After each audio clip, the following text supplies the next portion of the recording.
今天给大家说一下植物的黄叶。最近有好多花友说，哎，我养的某一种花，它叶片发黄了。那么黄叶是什么原因导致的呢？黄叶导致的主要原因就是根系的问题。什么意思呢？比如说，哎，根系长得弱，它就会黄叶。那么根系为什么会长得弱呢？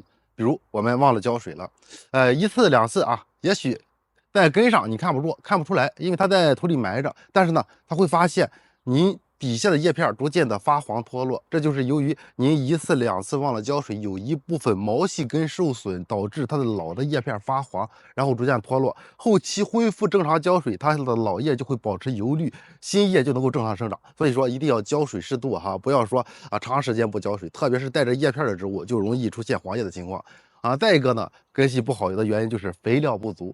怎么说呢？比如说我们知道肥料有氮、磷、钾三种元素，氮促进长枝长叶，磷促进开花，钾元素促进植物的根系生长。哎，如果我们在养护的过程中忘了给它补充肥料，或者是一年补充一次，甚至半年补充一次，这样它的频率是比较低的，就会导致它底下的老叶片一片一片的发黄。然后呢，它整个植株长势非常的弱，或者是不生长，这就是由于缺少肥料所导致的。我们就要补充一下氮、磷、钾均衡的肥料，或者是高氮的肥料，促进它生长。这样呢，就能够让它得到充足的养分，去长新枝、长新叶。长时间不使用肥料，或者是使用肥料的频率过低，在生长季节不去给它用肥的话，就会导致出现黄叶的情况。还有一种肥料缺失呢，就是我们所说的缺铁。那么为什么会缺铁呢？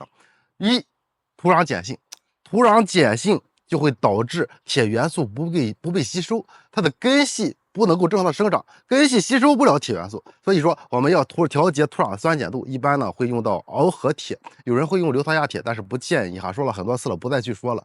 用螯合铁浇到土壤当中，改善土壤的酸碱度，同时为土壤中补充铁元素，让土壤中的铁元素充足，根系能够吸收，那么它的新叶长出来就会出现叶脉正常的绿颜色就行了。一般它出现这种缺铁性黄叶，就是叶脉是绿色，其他位置发黄。然后呢，整个叶片表现在新叶长出来出现这种情况，老的叶片后期也会逐渐的。所以说，发现新叶出现叶脉绿色，其他位置发黄，这是出于土壤碱性，根系很弱，缺少铁元素所导致的。所以说要补充螯合铁，先喷叶再灌根，10天左右一次，持续是用上3到5次，它就会改善，新长出来的叶片就会恢复过来。所以说，植物黄叶无非就这几种原因啊，要么是肥料不足，比如我们没有给它定期的补充肥料，氮磷钾要均衡的去使用。